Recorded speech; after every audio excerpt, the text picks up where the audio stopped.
Hello friends, welcome to Saumya maths classroom. आज हम सीखेंगे कि अलैंगिक जनन यानी असेक्सुअल रिप्रोडक्शन किन तरीकों से हो सकता है। सबसे पहली विधि कहलाती है विखंडन। विखंडन की स्थिति में एक पूर्ण विकसित जीव दो भागों में टूट जाता है और दोनों भाग वृद्धि करके एक नए जीव का निर्माण कर लेते हैं। यानी इस तरह एक जीव से दो जीव तैयार हो जाते हैं। दूसरी प्रक्रिया होती है मुकुलन, जिसे हम बडिंग कहते हैं।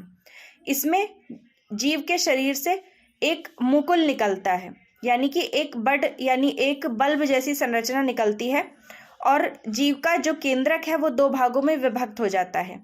उनमें से एक केंद्रक पेरेंट यानी कि जो पितृ होता है उसके अंदर ही रह जाता है, जबकि दूसरा केंद्रक मुकुल के अंदर चला जाता है और इस तरह पूर्ण विकसित होने के बाद दो जीव तैयार हो जाते हैं। तीसरी क्रिया कहलाती है खंडन। ये भी बिल्कुल विखंडन जैसी होती है, बस इसमें पूर्ण विकसित जीव दो से ज़्यादा जीवों में भी बदल सकता है।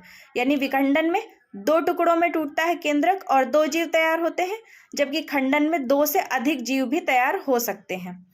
इसके बाद चौथी प्रक्रिया आती है जिसे हम कहते हैं टहनी लगाना, कलम लगाना, या इसे हम एक और नाम से जानते हैं जिसे हम वेजिटेटिव रिप्रोडक्शन या कायिक प्रवर्धन कहते हैं। आपने बहुत बार देखा होगा कि गुलाब की एक टहनी को लेकर अगर जमीन में बो दिया जाए तो एक नया गुलाब का पेड़ अनुकूल परिस्थितियों में तैयार हो जाता है।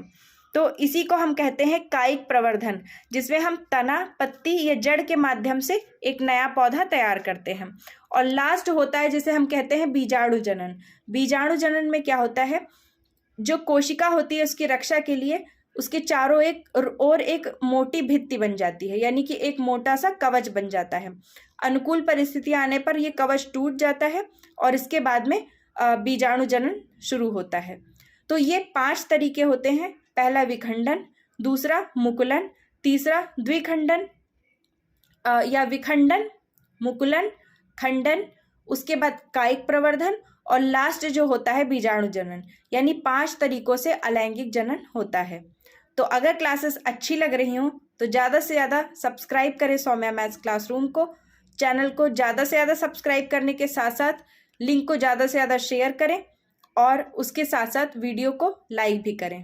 Thank you.